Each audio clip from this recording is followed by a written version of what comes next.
Assalomu alaykum. Siz bilan doktor Alimov. Bugun o'ta qiziq mavzu. Bu qon quyuqlashishini tabiiy usulda davolovchi mahsulotlar. Oldingi videomizda ham 5 ta mahsulot haqida aytib o'tganmiz. Bugun esa 4 ta ajoyib tabiiy mahsulot haqida gaplashamiz. O'zi organizmda qon quyuqlashganning qanday belgilari mavjud?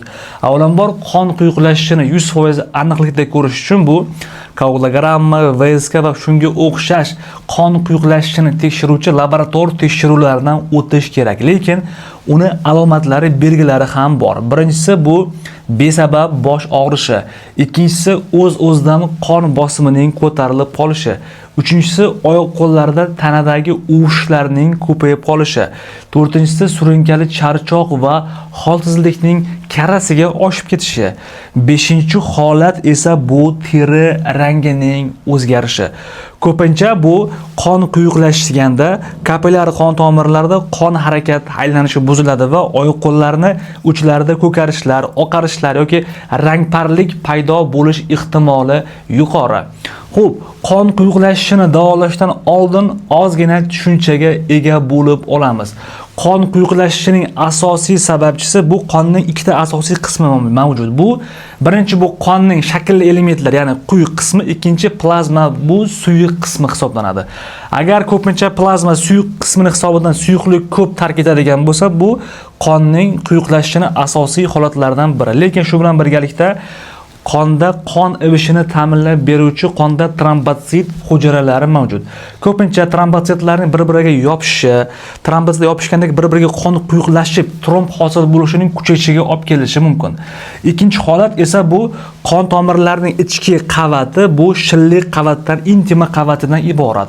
Agar bu qon tomirining ichki qavatida chala oksidlanish hosil bo'lib, oksidlanish degan paytda bu shilliq qavatni yemirilishi va o'sha yemirilgan joyga borib trombotsitlarning agregatsiyasini hisobiga qonda tromblarning ko'payib ketishi va qonning quyuqlashishi holatlari kuchayib ketadi. Bugun 4 ta mahsulot haqida gapiraman. Bu 4 ta mahsulotni har qanday joydan topishingiz mumkin va bu narx jihatdan umuman qimmat bo'lmagan narsalar. Bu mahsulotlarni ichishdan oldin albatta sizda aspirin, varfarin, clopidogrel kabi qon suyultiruvchi dorilarni ichayotgan bo'lmasligingiz kerak. Chunki bu dorilarga qo'shib, bularni qo'shib ichadigan bo'lsangiz, qon suyultirishni kuchaytirib yuborishi mumkin. Birinchi mahsulot bu chia urug'i.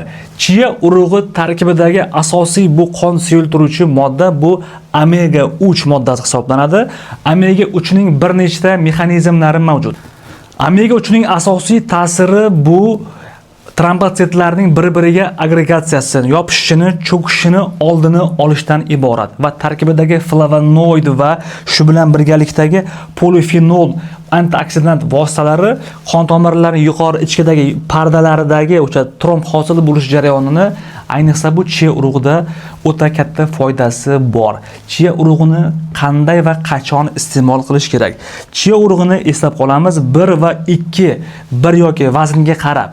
Misol uchun 1 yoki 2 choy qoshiqdan kuniga 30 kun, 40 kun davomida chia urug'i iste'mol qilingan paytda bu qonning suyulishiga va qonning qon tomirlaridagi harakatiga ijobiy ta'sir ko'rsatadi. Ikkinchisi, diqqat qilamiz, bu hozirgi oxirgi 10 yillikda O'zbekistonda ko'payib ketgan bu meva, kivi mevasi. Kivi tarkibidagi ajoyib bu juda katta miqdorda askorben kislotasi, vitamin C va vitamin K miqdori ko'pligini hisobidan qonning quyuqlashishiga yo'l qo'ymaydi. Xuddi shunaqa vitamin C ning o'zi antioksidant, bu ham qon tomirlarida mahalliy o'sha yallalanish jarayonlarini yo'qotib beradi. Shu bilan birgalikda vitamin K ning hisobiga qonning quyuqlashmasligini ta'minlaydi. Xo'p, shuning tarkibida kivining tarkibida foliyaviy kislota mavjud bo'lib, ayniqsa homiladorlarga ham bu kivi o'ta foydali mahsulot hisoblanadi. Kuniga profilaktik maqsadda bitta va qoni quyuqlashgan inson 2 ta 3 ta kivi iste'mol qilishi bu organizmdagi qon quyuqlashishini bartaraf etuvchi samarali vositalardan biri hisoblanadi. Uchinchisi esa bu ko'pchilik bizni o'zbek xalqi va O'rta Osiyo xalqlariga xos bo'lgan narsa, bu ko'k choy. ko'k choyni iste'mol qilgan payti ko'k choy tarkibidagi ko'pincha katexin degan modda bor va katexinlar bular asosiy qon quyuqlashtirmovchi, qon quyuqlashini yo'qotuvchi modda hisoblanadi.